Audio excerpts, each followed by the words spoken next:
지금 외환보유고 중에 1조 달러는 미국 국채고요. 지금 중국의 외환보유고 양은 2017년 이래 최저입니다. 저게 이제 외환보유고 보여주는 건데 2017년에 지금 수준이었었어요. 3조 달러. 다시 3조 달러입니다. 지금 3조 뭐 5천만 달러, 3조 뭐 500억 달러인가 그래요. 굉장히 낮아져 있어요, 지금. 그래서 이게 이제 소름 끼치는 거다 이거죠. 환율이 또 장난이 아닙니다. 참고로 중국 환율은 고정환율이죠. 인민은행이 뭐 매일 발표하든가 그래요. 저걸 오늘은 환율 얼마 이런 식으로. 3월 1일 날 1달러 바꾸려면은 6.3 위안이 필요했었는데 9월 26일 날 7.17 위안이 필요합니다. 13.8% 상승했습니다. 우리가 보기에는 뭐 한국보단 덜 올랐네 라고 말할 수 있지만 중국이 한국 대비해서 인구가 거의 30배잖아요. 그러니까 중국이 한국 대비해서 경제 규모가 7, 8배 크다고요. 8배쯤 클 거예요. 최소 8배, 9배. 거의 10배 클 거예요. 그럼 매스가 크기 때문에 이 변동이 천천히 올라가고 천천히 내려와야 돼요. 당연히 그래야 돼요. 그런데 13.8%야. 저건 한국처럼 매스가 작았으면 30% 같다는 얘기예요. 아마 이 인플레 압력을 많이 받을 겁니다, 중국이. 그래가지고 저 환율을 인민은행이 안 올리려고 좀 버틸 거예요. 급격하게 안 올리려고. 그래서 지금 그러고 있는 상태라고 보이는데, 좀 그렇죠. 한국 원화는 어떨까요? 3월 1일 기준, 3월 2일 기준이죠. 3월 1일 날은 우리 놀았으니까 1229원입니다. 지금 1427원이죠. 그러면 16.1%고요. 우리는 변동환율이죠. 그냥 시장에서 결정되는데 시장 개입이 우리가 거의 없죠. 그냥 그날 이렇게 결정되게 내버려 두죠.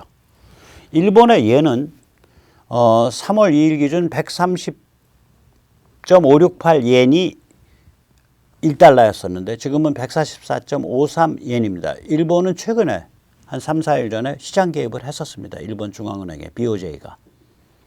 일본이 10.7% 올랐는데 일본은 좀 다른 문제가 있어요. 일본은 이자율을 올릴 수도 없고 아마 저도 그렇게 들었어요. 아베가 경제를 이상하게 꼬아나갔고 이자율을 올리게 되면 국채 쌓여진 데 대한 이자 부담이 늘어나서 개고생을 하고 그게 이제 이자율 변동이니까 그 다음에 대부분이 그 다음에 이자율은 못 올리고 그러니까 인플레를 잡을 길은 없고 인플레 잡을 길이 없으니까 환율이 오르는 거를 은행이 나서서 막아야 되고 유로가 살벌합니다. 0.94 유로를 가지고 1달러를 바꿀 수 있었습니다. 3월 2일 날. 근데 지금은 1.04 유로를 가지고 1달러를 바꿀 수 있습니다. 유로가 1달러 달러보다 가치가 낮아지기 시작한 게 20년 만에 처음입니다. 달러보다 가치가 낮아진 게. 그러면 이게 뭐 0.9에서 1.04 워낙 숫자가 작아 보여가지고 얼마 안 되는 것 같죠. 무려 15.6% 오른 겁니다. 규모 대비 엄청난 변동입니다. 이게 매스가 크잖아요. 유로 경제권이라는 게 그 안에 프랑스도 있고 독일도 있고 이탈리아도 있고 다 있으니까 엄청 규모가 큰 애란 말이에요. 그러면 이렇게 규모가 큰 매스가 크면 똑같죠. 우리 저기 구들장에 불 뗄 때요. 구들장 잘못 쓴 그 전에 구들장 돌 못 구하는 데 가면 그냥 냇가에서 그냥 이렇게 두꺼운 그 화강암을 해서 구들장을 놔요. 그럼 그런 집은 무슨 증상이 있냐? 지게로 장작을 한 지게를 떼고 나면 불 다 꺼진 다음에 방이 뜨거워져. 자멸이라 그러죠. 매스에 의한 레이턴트 히트. 자멸이 크다 말이에요. 늦게 움직이고서 그래가지고 불이 언제 식냐? 방이 그러니까 그 다음날 모레 낮이나 돼야 방이 식어. 그러니까 천천히 올라가서 안 내려오고 천천히 이렇게 움직이거든요. 매스가 크면 중국도 저게 문제 크다는 거예요. 저렇게 매스가 큰 애가 빠락 하고 13.8%가 올라갔다는 게 저게 보통 일이 아니에요. 일본도 마찬가지예요. 일본도 우리보다 경제 규모가 2.5배 정도 된단 말이에요. 최소.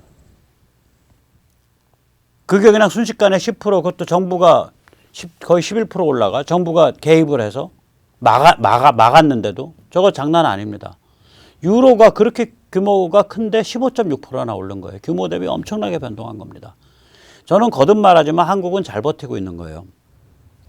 특히 한국은 중국이나 일본이나 그 유로에 없는 그런 독특한 또 하나의 압력이 있어요. 여기는 우크라 전쟁 와중이기 때문에 안보 위협에 대한 디스카운트가 있다고요. 한국이. 다음에 터지면 한국이잖아요. 대만은 누가 봐도 아니에요. 진짜 터지면 한국이라고. 안보 위협 디스카운트가 있는데 이 와중에도 한국이 16.1%에 막았을 뿐만 아니라 물가 상승 압력을 견디고 있어요. 저게 무서운 거예요. 원화 가치는 오케이, 뭐 돈 빠져나가고, 뭐 자본 빠져나가고, 뭐 그 다음에 우리 같으면 이제 자본 수지의 저게 변동이 클 거예요. 무역 쪽은 경상 수지랑 이게 왔다 갔다 하니까 괜찮은데 그 무역의 수준이랑 자본 쪽이 아마 우리는 영향이 클 거예요.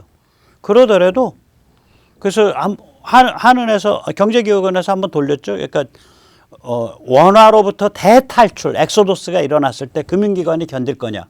견딘다. 결론 그렇게 나왔잖아요.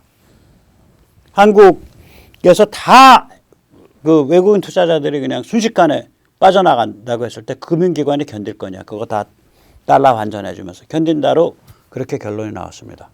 그래서 한국은 이런 상태에서 그러니까 환율이 저렇게 오르고 있는데 물가 상승률이 한국보다 낮은 데는 스위스 정도밖에 없어요. OECD 지금 G20 예측에서. 미국만 해도 미국 저렇게 달러가 초강세인데 이제 조금 이따 말씀드리겠지만 인플레를 못 잡잖아. 8.2% 아니야 지금. 그 G20 평균을 8.2%를 보고 있어요. OECD가. 근데 한국에 대해서 OECD가 올해 5.2%를 봅니다. 물론 이것은 우리 체감 물가랑은 조금 달라요. 물가를 계산할 때는 좀 더 여러 가지를 균형 있게 해서 그 바켓이라 그러죠. 버킷. 그 상품군을 구성하기 때문에 기존 상품군을 구성하기 때문에 우리가 슈퍼에 가서 보는 물가랑은 약간 체감이 많이 다를 때가 있어요. 그리고 사람들이 오른 거 기억하는데 내려간 거 기억을 안 해. 그래서 항상 물가 무섭다 이런 게 있어요. 그러나 우리 통계 정확하거든요. 이 통계 또 OECD 통계도 정확하고 그 통계 그 스탠다드 버킷이죠.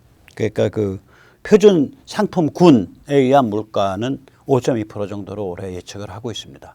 그래서 잘 견디는 거예요. 이거요. 환율은 올라가는데 내부 물가를 잡고 있으면요. 나중에 세월 좋아졌을 때 빵 하고 올라갑니다. 경제가 튼튼해졌다는 얘기예요. 지금 우리가 겪는 고통이 조금 상황이 풀릴 때를 대비해서 엄청난 에너지를 꽉 말아가지고 쟁이고 있는 겁니다. 같이 고생하시죠 뭐. 자, 그럼 미국은 달러가 아주 가치가 좋아져서 좋겠네요. 아닙니다. 저주입니다. 달러 가치는요.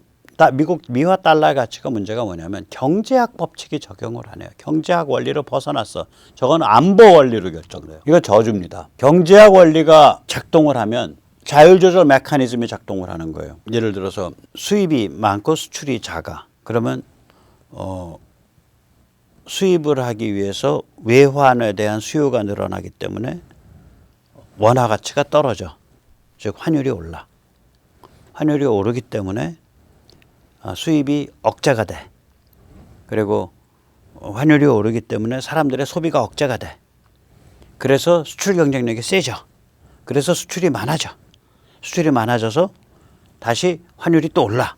이렇게 서로 이렇게 돌면서 서로 얘가 이렇게 움직이면 얘는 이렇게 움직여서 서로 또 보완을 해주고 이게 이제 경제학의 이런 작동 방식이란 말이에요. 여러 가지 변수들이.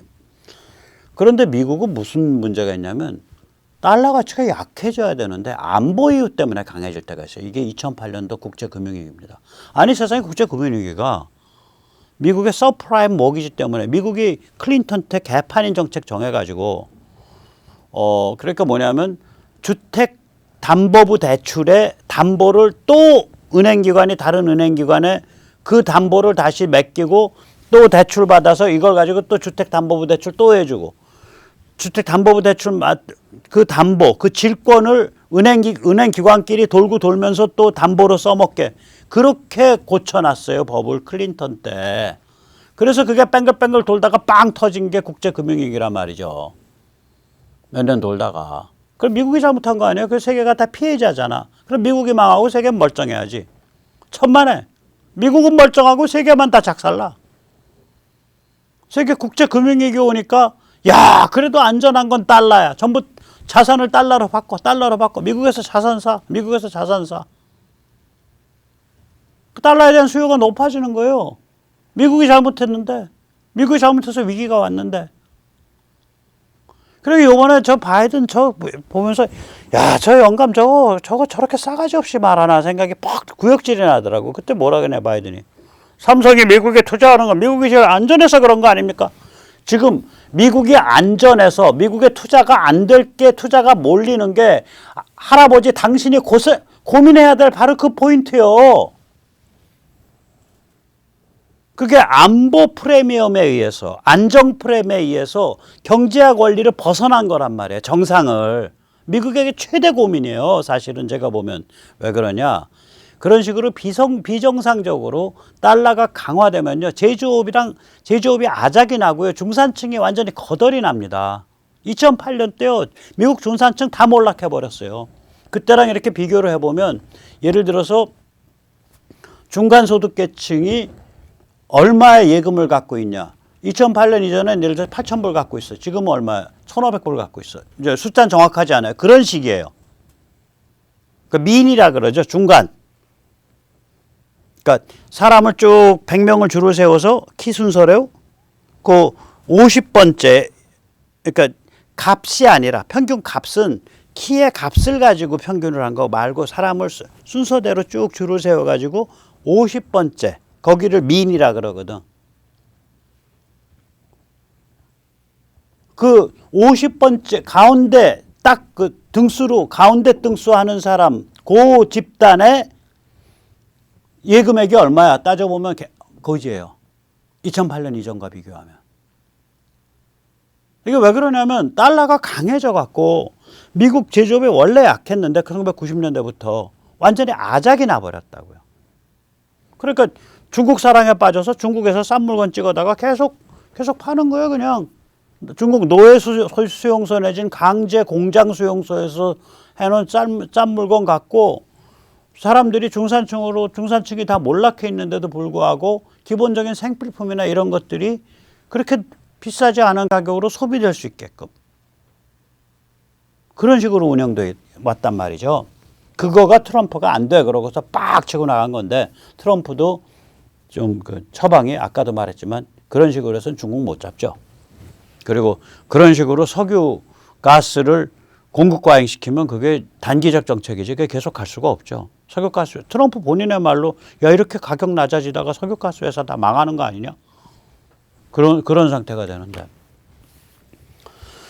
그래서 이게 이제 그런 문제라 말이죠. 이게 그 레이건 때랑 비교를 해보면 레이건은 이제 1기 때 그때 이자율이 뭐 10% 15% 이래요. 살벌했었어요. 완전히 고리대 이자율이에요. 그런데 레이건 때는 그 레이건 1기 전에 1970년대 말 80년대 초에 달러가 약세였어요. 달러가 약세였다고요. 출발점이 달러 약세예요. 그러니까 높은 이자율 때려서 달러 가치 확 끌어올릴 수가 있었다. 그 달러 가치 올라가면서 인플레 딱 잡히니까 바로 레이건이 뭘 추진했냐. 2기 때 플라자 합의 추진했죠. 플라자 어코드. 그래가지고 달러를 약세로 만들죠. 그러니까 야 달러 좀 약세 만들ген 그 각국 중앙은행 그때 이제 일본도 돈이 많고 독일도 돈이 많을 때예요. 특히 독일 일본한테 야 너 달러 좀 팔아. 달러 좀 팔아. 그 달러 공급을 늘렸다고요. 그래서 달러를 약세를 만들었어요. 그때. 그러니까 그 정책을 쓸 때가 있는데 근데 요번에 이제 미국이 이 코로나 때문에 돈을 풀어놔가지고 이자율 높여가지고 흡수해서 인플레 잡아야 돼. 그건 맞아. 근데 우크라 전쟁으로 이자율 때문에 달러가 강세가 되기 전에 이미 달러가 강세인 상태인 거라. 그런데 거기다가 다시 이자율로 강세니까 강강이 돼버렸죠. 그러니까 초강세 달러가 된 거죠. 이렇게 초강세 달러가 되면 중산층 작살나고 제조업이 더 공동화됩니다. 이거 피할 수 없는 거예요. 근데 바이든의 문제는 뭐냐면 이거를 막겠다고 중국 가두기 명분을 내세워서 정부 보조금으로 정부가 돈 줘서 공장 유치해서 돌리겠다 이러고서 정책을 표방을 하고 나온 거라고요, 이게. 전 솔직히 말씀드릴게요. 기업이 정부 보조금으로 안 돌아갑니다. 저 미국은요, 저런 식으로 달러 강세됐는데, 달러 저렇게 강세됐으면 사람들이 피눈물을 흘릴 정도로 고생을 해야 돼요. 그거를 피하겠다고 억지로 정부 돈으로 끌어들여서 공장을 돌리겠다는 거거든. 그건 내버려 두고. 그러니까 저렇게 달러가 순간적으로 확 강세로 올라가면 달러를 약세로 돌릴 수 있는 준비를 해야 된다고, 피눈물을 흘리면서. 그 준비가 뭐냐를 고민하지 않고 그건 그대로 두고 우리 미국 시장 크니까 다 와, 좋은 놈들. 저 중국 안 되잖아. 와, 칩보도 와.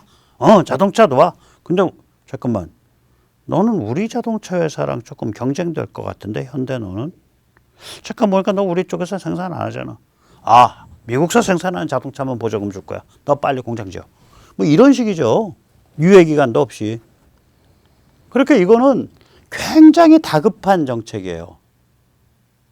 그러니까 이 거시적인 거를 경제 정책은 이게 전부 트레이드 오프입니다. 그러니까 뭐냐면은 똑같은 거예요. 제가 만약에 100만 원을 갖고 있는데 이 100만 원 중에 10만 원을 뭐 예를 들어서 오늘 소주를 먹는데 썼다 그러면 그 10만 원은 다른 데 못 쓰잖아. 거기 써버렸으니까 이제 가처분 소득은 이제 90만 원으로 줄잖아. 경제는 전부 그렇게 트레이드 오프예요. 그러니까 이걸 하면 이게 나빠지고 또 그다음에 이걸 하면 이게 나빠지고 뭐 이런 트레이드 오프예요. 그걸 트레이드 오프라 그러죠. 경제학에서.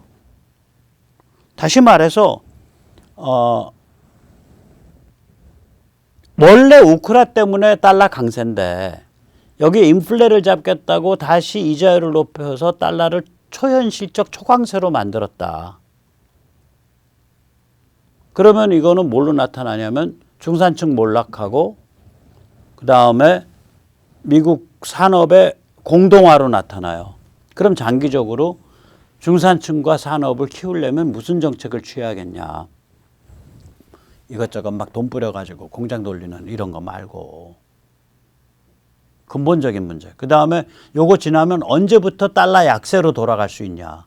레이간이 했듯이 앞으로 2년 후엔 갈 수 있냐. 1년 후엔 갈 수 있냐. 이 계산해야 되거든요. 쇼크요법으로 달러 인플레 잡았으니까. 레이간은 잡자마자 다음번 2기 때, 잡자마자는 아니고 2기 때 85년도에 플라자 어코드로 달러 약세로 돌렸다고요. 그래서 이런 근본적인 고민을 해야 되는데 그런 건 안 하고 낄낄대면서 뭐 삼성이 투자하는 건 미국이 안전하니까 투자하는 겁니다. 저 영감이 지금 어떤 문제에 미국이 부닥쳐 있는지를 아는 영감인가? 그러니까 한국인으로서 약이 오르기 전에 당신 미국 대통령 맞아? 지금 달러의 초현실적 초강세가 경제학적으로 따지면 미국의 산업 기반을 아작을 내고 미국의 저거를 아작을 내는 건데 저렇게 달러가 강세가 되면요 생필품이 너무 싸잖아. 일 안 해요. J커브가 있다고요. 노동은. 보통 일반 상품은 가격이 올라가면 공급이 늘어요. 노동력이라는 상품은요. 가격이 올라가면 퍽 꺾여서 공급이 안 늘어. 여기 이제 공급이고 여기 가격이면. 제이컵이라 그래요. 그런 거를. 이게 어디서 나타나냐면 그거잖아요. 그 트럼프 때도 그렇잖아. 죄송합니다. 특정 지역 사람들. 이 사람들 인생의 낙이 뭐냐. 미국은 주급이잖아. 주급을 받아서 우리로 치면 그게 횡격막이니까 그게 뭐 걔들은 그게 이제 치맛살, 안창살 이거 한꺼번에 덩어리로 돼 있는 거죠. 우리는 그거를 이제 껍질을 벗겨서 부위별로 해서 체크살 뭐 이렇게 해서 다 나눠서 파는 거고 체크살, 치맛살 이렇게. 걔들은 덩어리를 살 수가 있어요. 그걸 한 판을 사와. 그래가지고 이제 칼 잘 들은 걸로 이제 그 껍질 벗겨 이제 우리로 치면 이제 헝겊장갑 작업장갑 끼고 껍질 신나게 벗겨. 그 다음에 칼집 싹 내. 그거 이제 금요일 날 저녁이나 이제 토요일 날 이른 아침에 하는 거야. 그다음에 이제 레몬 짜갖고 쫙 뿌려. 그다음에 이제 그걸 딱 몇 토막 쪄가지고 이제 크니까 이만하니까 빨래판만 하니까 소의 횡격막인데 그 잘라가지고 이제 거기다가 레몬 뿌리고 한 겹 넣고 레몬 뿌리고 하면 쟁여갖고 이제 딱 하룻밤이나 이틀밤 숙성을 시켜. 그러니까 토요일 날 저녁이나 이제 일요일 날 오후에 이제 친구들이랑 이제 뭐 애인들 다 데리고 오라 그래서 이제 그거 바비큐 해가지고 얇게 썰어가지고 먹는데요. 그거 끝도 없이 들어갑니다. 고기가 끝도 없이 들어가요. 그 맥주 먹고 그게 이제 걔들의 인생의 낙이야. 근데 내가 수요일까지만 일하니까 그거 할 수 있네, 돈이 있네. 목금은 일하러 안 나가. 목금은 일을 하러 안 나가요. 왜냐면 내 인생의 목표는 주말에 맥주와 고기를 먹는 건데 내가 수요일까지만 일하니까 맥주와 고기 먹을 돈이 생긴다 이거야. 그럼 내가 뭐하러 일하냐 이거지. 저러면서 그냥 사회가 그 옛날에 로마 제국에서 그 자영농 기반의 건강한 기풍이 무너져 가잖아요. 노예가 막 수입되니까. 노예 대신에 외국으로부터 싼 물건이 달러가 초강세니까. 노예가 수집되듯이 달러가 경제학의 원리를 벗어난 초강세니까 싼 물건이 들어오는 거죠. 일할 필요가 없지. 일을 여기저기 안 하니까 계속해서 서플라이 체인 문제 생기죠. 지금 김 씨가 출근 안 해가지고 뭐 포장하는데, 이 씨가 출근 안 해서 그 기회부품 하나 깎아놓으라는 거 안 깎아놨는데, 아니 지금 다 포장해놨는데 지금 택배가 픽업을 하러 안 오네. 그거 서너 개 끼워 보세요. 그러면 한 달 더 걸려. 한 바퀴 도는데. 저런 문제라니까 저게. 그런데 그걸 낄낄대면서 미국이 안전하니까 삼성이 오는 거 아닙니까? 자, 그 영감 그거 문제가 뭔지도 모르는 거라. 이게 얼마나 심각한 문제인데. 인생은 정직하게 땀 흘리면서 살아야 되거든요. 고통 겪을 땐 고통 겪고 고생할 땐 고생하면서. 저는 그래서 요새 조금 제가 미국에 대해서 약간 지금 제가 저거 합니다. 약간 비관합니다. 약간 비관해요. 이 초현실적인 초강세 달러의 저주를 미국이 피해갈 수 있을까? 저 맞들이면 저 큰일 나는데 이런 비관이 좀 있어요. 자, 그래서 이제 이런 상황에서 현대 어떻게 할 거냐? 미국이 시장 크니까 거기 전기자동차 만들어서 팔아야 돼. 근데 사실 현대는 문제가 뭐냐면 근본 원인이 미국 공장 설립을 가로막았던 노동조합에 있어요. 한국에 있는.